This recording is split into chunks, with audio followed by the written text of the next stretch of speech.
WWE Smackdown review for the November 14th episode of Smackdown. I'm Will, that's Brandon. We're the Cousins of Destruction Wrestling podcast. As always, cheers.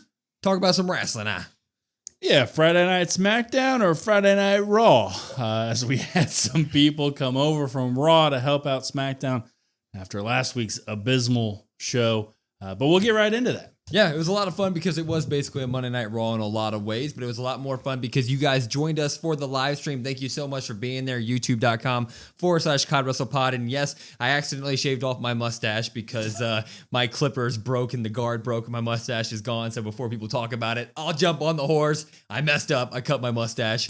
Let's get into this thing. Maybe nobody was going to say anything. Everybody was going to say something. Maybe not. Rhea and Io started this week's episode of Monday Night Smackdown, and Rhea comes out and says that the Kabuki Warriors have caused a bunch of chaos, and now that chaos has led them to the Women's Tag Team Championships, and that chaos has actually led them to teaming up with Nia Jax and Lash Legend, and they think they're untouchable, but they are not, and Kairi Sane comes out and basically says that she's excited to whoop their butt in WarGames. Io. Or what did I say? Kairi Sane. Yeah, not Kairi Sane. She can whip her own butt. Yeah. Io Sky says she's very excited for War Games and she's ready to whoop on some butt. And that's when Charlotte Flair and Alexa Bliss come out. And Charlotte comes out and Alexa Bliss is, she takes the mic and she basically says that it is so on. She's very angry about losing those titles. And she says that they started it, but we will end it. Isn't that right, Charlotte? And she hands the mic to Charlotte and Charlotte says, nah. that's not it, because I can't agree with you on this one, Alexa, because I don't like Rhea Ripley very much. I can't trust her. I don't like her. Actually, I think that she's just a snake. So count me out. I'm not joining you guys. And she gets out of the ring and she walks away.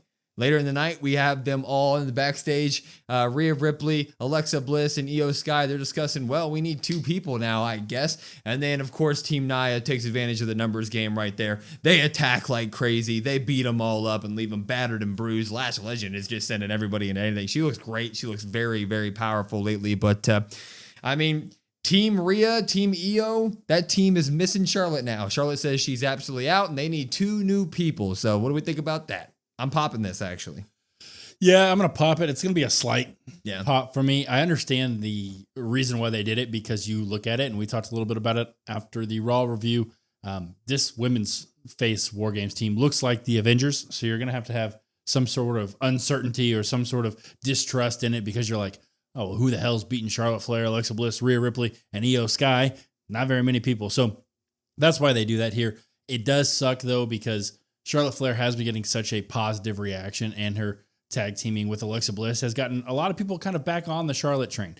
Maybe they're not fully bought in, but they can at least okay, cool. They can at least manage it a little bit. She had a lot of, hey, please get off the screen, and that transferred to, hey, I'm actually really enjoying this stuff. So that's the only reason why I'm kind of iffy on it, but I understand why they did it. Yeah, I mean, you needed a little bit of drama in this Avengers level team. I mean, if they were all on the same page, it feels like no one would have a chance, right? So you need to throw a wrench into the whole thing. It does feel a little weird that Charlotte's the one throwing the wrench, because she was kind of the one that got beat up the most last Monday. She got pinned because of the distraction from Nia Jax and Lash Legend. She kind of took the brunt of the damage on Monday, and she lost her title. So logically, in my mind, I'm like, wouldn't Charlotte be the one who comes out and is like, yeah, I'm definitely ready for some revenge? But you need the drama. Her and Rhea do have long-standing rivalry between the two of them, so I guess you can point that way, get some drama built up, and then I think eventually Charlotte will work her way back into this. So just some drama for some storyline before War Games. Yeah, I guess that's really kind of, you look at it, that's the only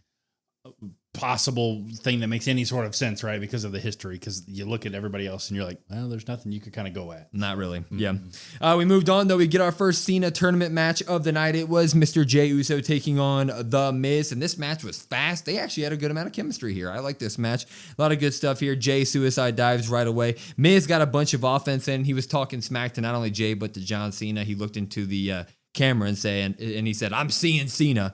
So, it's coming. And he also hit the 5-knuckle shuffle onto Jey Uso. And then he would go for the AA, but then Jey would reverse it and try to hit his own AA, but that would lead to a skull-crushing finale. Jey Uso kicks out of it. Eventually, though, we go to the top rope, and it looks like freaking Jey is about to hit an avalanche AA onto the Miz.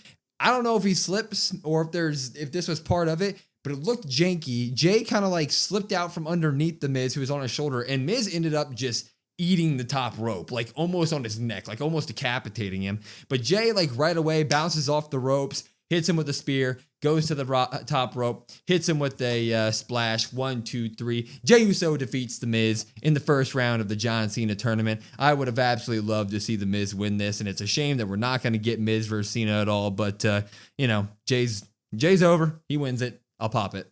I'm going to drop this. Okay. Specifically because of what you said. Yeah, when I knew this match was announced, I knew Jey Uso was going to win. I like that there's no interference, no shenanigans so far in the tournament. I like that side of things. I like that. But, I mean, you look at it, John Cena's farewell tour, you don't have any sort of interaction with The Miz besides The Miz calling John out in some backstage promos here or there, where The Miz still shows you, hey, I can go on a mic, and that fired up Miz is always something that we really enjoy. So to not get any sort of John-Miz interaction really at all just seems like a miss. I know there's been a couple of misses that people would say. That seems like a big one to me. Maybe I'm a little bit biased. Maybe I'm a little bit more bought in on the Miz stuff, but I feel like you had a chance. You could have done something, even if it was just like a throwaway match, a 5-minute promo, an acknowledgement, something. Yeah, I'm just more mad that we're not going to get The Miz out of this, all right? You throw 2025 Jey Uso with all the stuff that he's had thrown at him, and he got a huge push over the last couple of years versus The Miz, who we rarely see on TV. I mean, I guess we've seen him lately with the mellow stuff, but relative to what we've seen Jey Uso over the past few years, we all know Jay's walking out with a win. I more just walk away from this going, damn, it's not going to happen. We're really not going to do Miz Cena at all in his final farewell tour, in his final year. You had a whole year to do it, and we somehow missed that. That sucks because I love The Miz versus John Cena. So, maybe in another life. We would move on. Nick Aldis is in the back with Paul Heyman. Shout out Katy Perry. Shout out Katy Perry. Okay.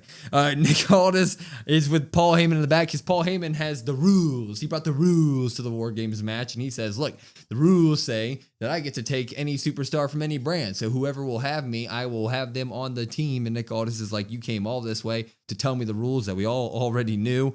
And before they could get into more conversation about that, Cody Rhodes walks up to Paul Heyman, and he basically says, what do you want to talk about, Paul? And Paul was like, I kind of want to talk about why you're getting involved with Vision Business. And Cody was like, well, my business is all about this title, actually, and you're on SmackDown right now, so you're going to have to deal with me. And he basically said, I'm about fighting, so who wants to fight? And Bronson Reed was standing right next to Paul Heyman, and Bronson said, well, if you're handing out title matches, I'll go ahead and take one, Mr. Cody Rhodes. And Cody's like, sure, I'll fight you. And Paul makes sure to he basically says you won't to Cody Rhodes in terms of making a title match. And Cody's like, you know what, Nick Aldis, book it. Title match for the main event of the show. So we get Cody and Bronson later. So that was something, huh? Yeah. Yeah, something indeed. We've talked a little bit about the Cody Rhodes insertion into the War Game stuff. It's like you don't have really anything on SmackDown. I'm kind of somewhat giving it a pass because I know, hey, this is really kind of a stretch for everybody to use your imaginations and hey, it's fine. They don't really have anything over there, so he's going to kind of bounce. So I've kind of given it a pass in my head. So yeah. Yeah, just know that next week's SmackDown, I will be showing up to challenge Cody Rhodes for that title because he's in the mind space right now of just giving anybody a match. I will be challenging him. Hopefully my mustache will be back by then. We would move on. It was U.S. title open challenge time, except it's not really an open challenge because they're in the back and Ciampa's talking to Nick Aldis and Ilya, and he's like, dude, this open challenge doesn't make any sense because he won't give me an open challenge. And Ilya says, well, I don't give open challenges to jackasses. That was basically what he said. And then he was like, I fight, prestigious, honorable warriors. Gunther. Gunther. And then Axiom walked up and Ciampa was like, really that guy? So that's what we did tonight. Yeah. It was Ilya versus Axiom. And we missed basically this entire match because of Wi-Fi issues. I'll just come out and say it. But we did get to see the end of it, and you could tell that they put on an absolute banger here because right when we got back, they were on the top rope. Axiom hit a Spanish fly onto Mr. Ilya, but Ilya followed it up with a torpedo Moscow right into him, and then an H-bomb, and then a 1, 2, 3. Ilya Dragunov gets another win in the Open Challenge tournament. This is just not tournament, just Open Challenge. Ilya, every week, banger, popping it. Yeah, it sucks because, like you said, we did have some issues. I was just gonna skate on right by. No. But it sucks. We got to see a little bit of it.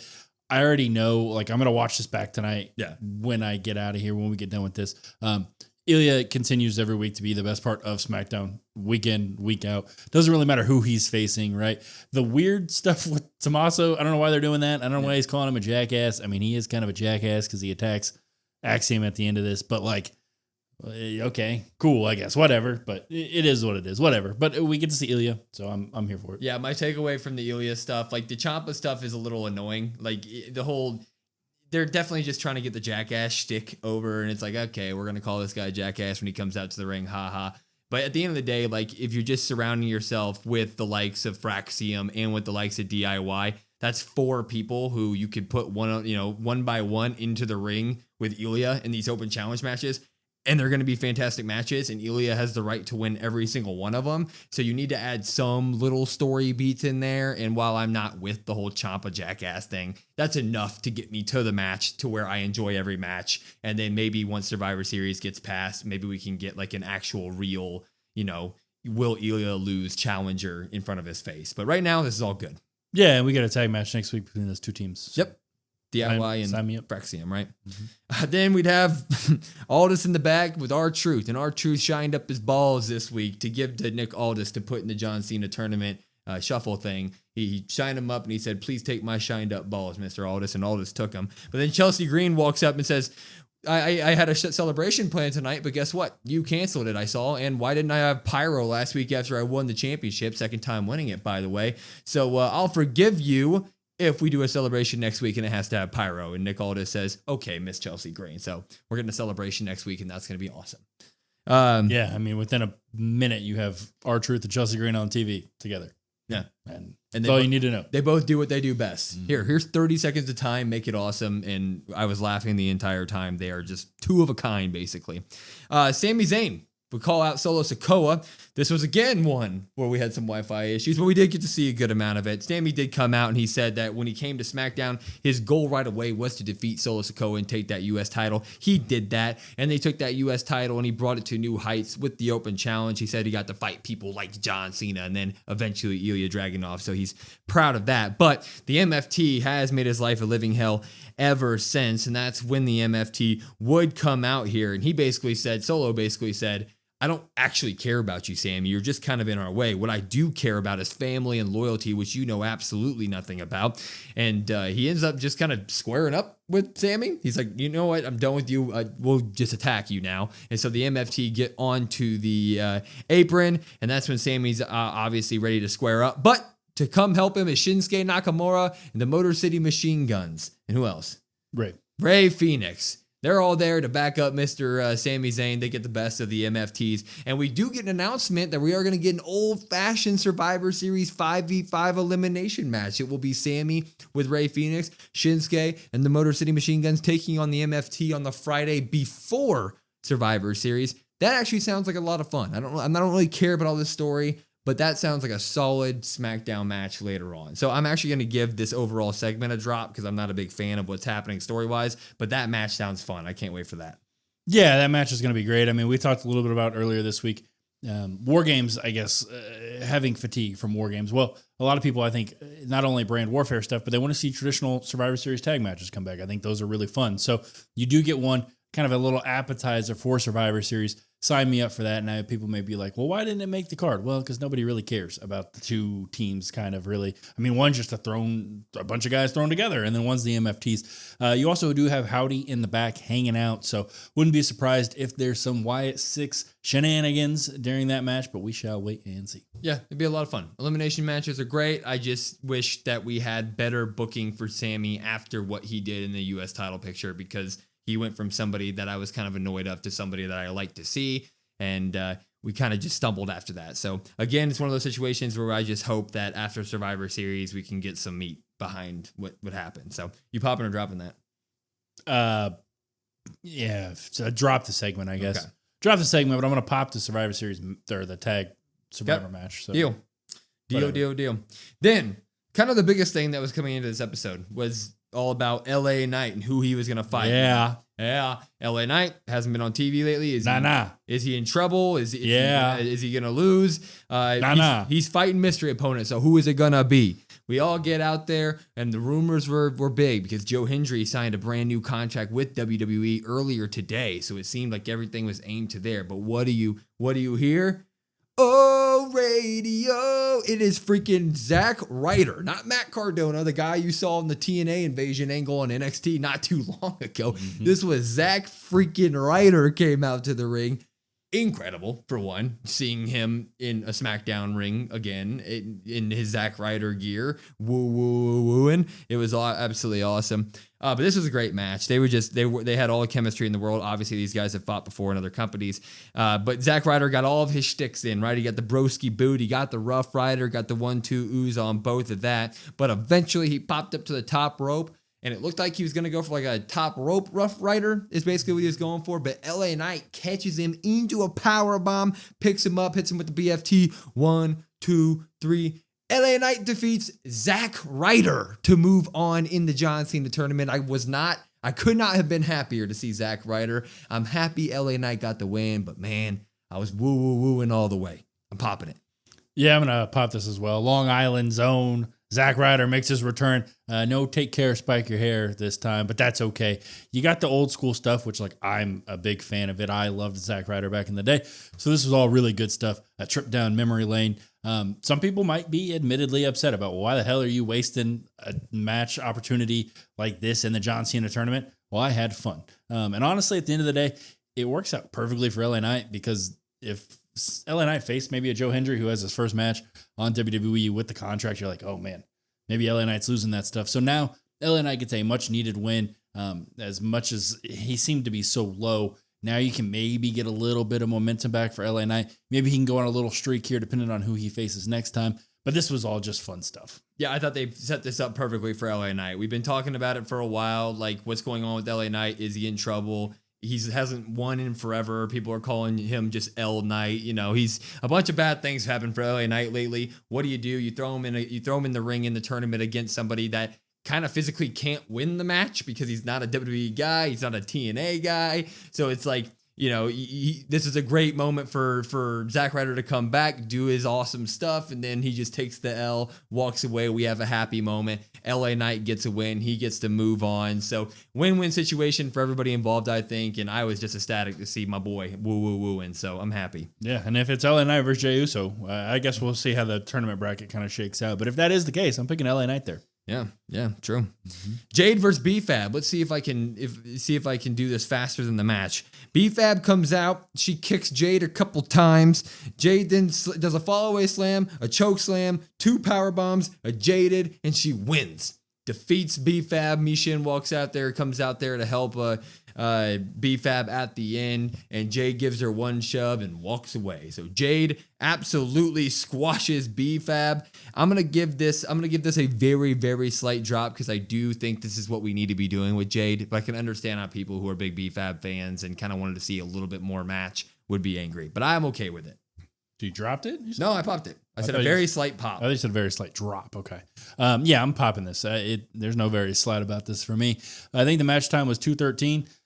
Jade needs to be doing that to people. She needs to be doing that to B-Fab. She needs to be doing that to Michin. Next week, if you're really going to have Jade kind of go over as this monster heel that nobody can really mess with because she's that, person, this is what you do. And there's really nobody that can kind of hang with Jade right now. You look at the women's roster. If they're not in a War Games stuff, right? Jade's kind of all out on her own. So just keep giving me this. I don't know how many times you're going to be able to do something like this because the roster is kind of somewhat thin in terms of just like quote unquote, you could call them enhancement talent basically because that's how they're used here in this match, right? I'm not saying B-Fab and Michin are, but that's how they're booked in this, right? But give me this. I mean, I thought this was good stuff. It was short, it was sweet, and that's all I need from Jade. She just pseudo squashed the longest reigning active WWE champion in the company, Tiffany. She just pseudo squashed her at a big time event. You throw someone like B-Fab on her, which we hope that B-Fab has a great future in the WWE on the main roster, but tonight's not her time, right? Like we're all about building Jade right now. You throw her in the ring, Jade should be squashing her. I think she looks completely dominant. We're starting to really build Jade as being a just this ridiculous threat in the women's division that looks like she's bulletproof at the moment. I think they're doing a really good job. Keep squashing people for all I care. I think it's good. We would move on. Aleister Black and Zelina Vega, they had a promo video. Damien is now out of their mind. They did their job. Zelina says they corrupted him and now they're done. And Damien says, or Aleister says they're now going for the locker room, but more specifically, guys who hold the main titles, aka Cody Rhodes. So it looks like Aleister Black and Zelina are going to start focusing themselves on the championships. Anything? No. Happy about it? No? It is what it is. Like I said, these filler feuds are kind of expected. That's the only problem I had with this was he said, I'm focused on the locker room. And that includes the people that carry the main titles. And I'm like, oh, you could just say Cody Rhodes. Yeah. I mean, they showed the slap and all that stuff anyway. You could have just said, I'm focused on Cody Rhodes. You literally came out last week and called out Cody Rhodes. You could just say his name. Yeah. You already did it, bro. Yeah. Anyway, we would get our announcement for the last two first round matches for the John Cena tournament. These things are butt, as somebody in our, I think Kate said it in Kate in our live stream today. She said they're butt. So first we get first round of the John Cena tournament. We're gonna get Carmelo Hayes versus Bronson Reed. Who do we think is gonna win this one? I need a second. Hold on. They're butt. It just makes me laugh every time. All right. Yeah, on this one, I'm going with Carmelo Hayes, actually, which maybe that's a little bit of the heart talking, but Carmelo, you got to give him something. I know people might say, hey, there's going to be some Miz interference. Please keep the no interference thing going. I really kind of like that with the John Cena tournament. Carmelo cut a nice promo after about like, hey, Miz, you might have won the battle, but the war is just beginning. John, I'm coming for you. And he did some math, which all added up to 100%, which was awesome. But I got that. Maybe you have some sort of, I know I just said no interference. I don't really care. To have somebody interfere and cost Bronson Reed the match. Bronson Reed's got a whole bunch of other stuff going on. He's got Survivor Series right around the corner with the War Games.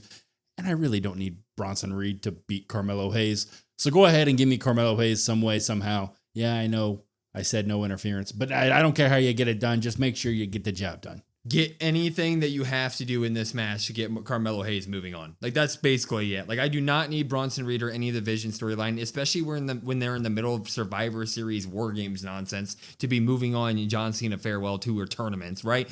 Guys like Carmelo Hayes, that's what this tournament is built for. Get him moving on. He cut a fantastic promo on SmackDown. It was the first time it felt like they let him actually cut something from his heart, and he nailed it. So I'm looking forward to Carmelo Hayes moving on and maybe even going far down this tournament, because we need Melo over Bronson here 100%. Mm-hmm. And then we get our other match, which is... This is more butt. It's the last match. This is more butt. It's the last match to be announced in the John Cena first round tournament, right? Where he said Raw, SmackDown, and NXT superstars. And we have one NXT superstar so far in Javon Evans. And then we had one of our non-NXT other company guys in Zack Ryder. Matt Cardona, he came back for one match. So we're thinking, well, there's only one NXT call-up then, right? Gotta be somebody else.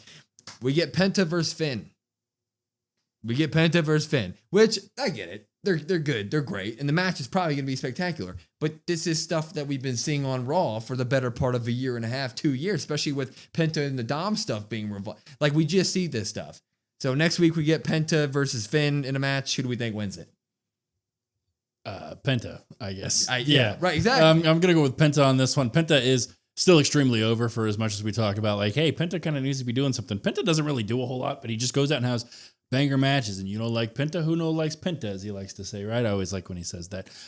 Yeah, I'm picking Penta because, like, that just kind of makes sense to me. I'm kind of over any sort of, like, Finn, Dom, Judgment Day, anything. And it's weird that both your superstars are from Raw. You could have had something happen, right? And it's happening on SmackDown, so they literally just took the Raw superstars and we're putting them over on SmackDown. I know SmackDown is struggling.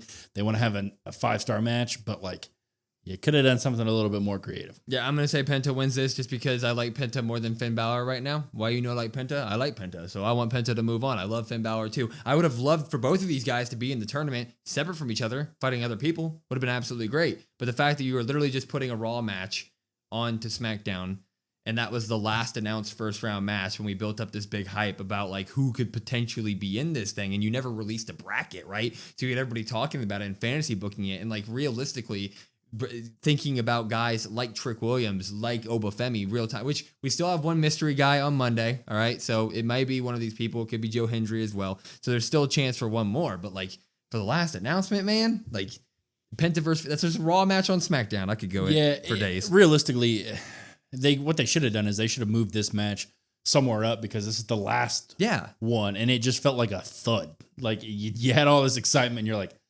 oh. Yeah. All right. 2 butt matches. Mm-hmm. That's for you, Kate. Then we move on to our main event. It was Cody Rhodes versus Bronson Reed for that WWE Championship, and we got in the ring with about 9 minutes left in the show. So you knew Ish was about to go down here, right? Mm-hmm. And that's what would happen. So basically Bronson and Cody would take turns beating each other up, right? But we eventually go to the outside of the ring, and Bronson tries to do his like running where he puts you through the barricade, but Cody moves out of the way and throws Bronson over the barricade, and he starts clearing that announce table because he wants to put the big boy through it. Well, a flying Braun Breaker out of nowhere, looking like a torpedo. It's like his own torpedo Moscow, and he hits Cody and he lands on the announce table, and then a wild Logan Paul shows up and starts beating the hell out of Cody Rhodes, and so they're beating the hell out of him, and they get him into the ring and they start beating him up. Well, that's when, of course, Jey Uso and Jimmy, who earlier in the night said that he does have the people in the War Games back, so Big Jim will be joining Team Punk into War Games. So he comes out. So the Usos, they come out and they get down to Uso business, and they super kick Braun Breaker out of the ring. And then they hit a 1D on Bronson Reed, or I think it was Bronson Reed. It might have been Logan Paul. I don't know. But they get the tables. They call for the tables. They're doing the whole Dudley shtick. I think it was Logan Paul because Logan Paul gets put on the table. Yeah, you're right. But then they pick up the table, put it in the middle of the ring, and then they put Logan on the table, and they look like they're going to do those dueling Uso splashes that they used to do through the table. And that's when Bronson Reed ends up kicking Big Jim off the top rope. So he just, what? No, that was Drew McIntyre. Oh, you're right. Yeah, that was the big return. Yeah, there it is. There it is. I thought Bronson Reed comes popped up and pushes him. Yeah, you're right. It was Drew. Drew did the push. I thought we saved him for the Claymore. You're right. Drew McIntyre is here. Suspended Drew McIntyre, who's supposedly supposed to be working on a movie, and no one thought he'd be here. So he's there, and that means that the Vision get to beat up absolutely everybody. He ends up putting the table in the corner, and he sets up Braun Breaker to spear Jey Uso through the table into the corner, and then they decide to just kill Cody Rhodes. So he Claymores Cody. And then we pull Cody over his dead body, and Bronson Reed goes to the top rope. He tsunamis Cody Rhodes. And then Paul Heyman pops up on Nick Aldis comes out pissed off, and Paul Heyman just keeps going, any brand, or whoever I want. Anybody. You just hear him in the background. Anybody. Because he's carrying around the contract, I guess, to be on the War Games team, and he hands it to Drew McIntyre, and Drew McIntyre shakes Paul Heyman's hand. He doesn't sign it, I don't think, but I think the handshake is a good enough agreement in itself. So SmackDown ends with a new member on Team Vision for the War Games match. It is Drew McIntyre. This was some good stuff. I'll pop it. Yeah. Hesitation. Yeah. Can I do both? Yeah. I'm doing both. It's our rules. Well, so we make the rules. We do. I'm popping Drew McIntyre to be a part of the Survivor Series. Yeah. I like that part. All of the other stuff, I don't, whatever. It is what it is. Drew McIntyre, though, being a part of Team Vision here for Survivor Series is something that I thought had an outside chance of happening. I mean, you look at Cody Rhodes and the past that he's kind of had, and you're like, well, there's nobody really on SmackDown right now, but you kind of need somebody from SmackDown to come over and be the adversary to Cody, right? Drew McIntyre makes perfect sense. I love Drew McIntyre in these like stipulation type matches. He always does really, really good work. Him, Logan Paul is kind of a pairing that we've seen in the past, right? But then you add the elements of the Vision with Paul Heyman. They're really kind of cooking up a really good squad over there on the Vision side that at the end of the day, you're looking at it and you're like, yeah, I could actually see a chance that this team is formidable versus the face side. So I'm all about it. I think Drew McIntyre is the best kind of answer that you had because for SmackDown right now, you don't have a lot of answers. So if we're going to stretch the Cody Rhodes stuff and be like, oh, we're going to jump through these hoops to where he's on the War Games team, do the same for Drew, and I'm okay with it. Yeah, I love Drew being a part of this match. It was unexpected. I kind of fell for the real life rumors that he was going to go off and film a movie and he was going to miss Survivor Series. So I just kind of wrote him out of this. Second that he came into this on SmackDown, I was like, hell yeah, that evens the teams out. They feel a lot more even now because Team Cody kind of felt like the Avengers plus Jim. I love Big Jim. But you now have Drew McIntyre and we're probably going to add a Brock Lesnar to that. That team sounds formidable, man. Brock, Drew, Braun, Bronson, and Logan. I mean, that sounds like a crazy team that can go up against anybody, so it really makes things even. And then Drew just has so many story plots with Jay and Jim And all of them, basically. So he's such a good story device throughout the War Games match. So I think that we really just spiced up the men's War Games matches in a lot of ways. This is good. Yeah, you talk about story beats there. If they do get one more person, they do get that team Roman. They get Roman on that team like they've kind of been rumored. I know there's rumors saying maybe not, maybe it's Cena. Who really knows? But either way, if it's Cena, Drew's got stuff with him. Obviously Roman, Drew's got stuff with Roman. So it really kind of works out. Yeah, and if Cena ends up joining, that's another guy that like we get to see him in the ring with, right? So he'd be in the ring with Braun, Bronson, and Drew, 3 guys who we all kind of wanted him to see. You know, when at the start of the farewell tour, those are all 3 guys that we would like to see John Cena fight. So this is a good opportunity to get him against all of them in some way, shape, or form. So maybe that does happen. And speaking of that, you guys should stop by our live stream. I know we'll talk about the pop and drop, but I just want to make it clear this time around. Raw on Monday, John Cena's final Raw. That's a big time Raw. We're going to try to make it feel really big. We want you guys to be there. So please stop by our live stream for that, youtube.com/CodWrestlePod. But we popped this, 12 pops to 4 drops. I call it a steady bit, a lot better than last week. Let's put it that way. Yeah, I would call this maybe like a C. Yeah. I don't know if it's probably 12 to 4. I would say maybe a C, but when you put out an F- last week, you know, a C feels pretty good. It was a little bit of Monday night, a little bit of Friday Night Raw, you know, so they kind of cheated us on this. And they're doing it again next week. You know what? We'll take what we can get, I guess. But I just said it again, so make sure to stop by our live stream, youtube.com/CodWrestlePod, Raw, SmackDown, and PLE. So stop by for Cena's final Raw, and then Friday Night SmackDown, Survivor Series, and all that stuff.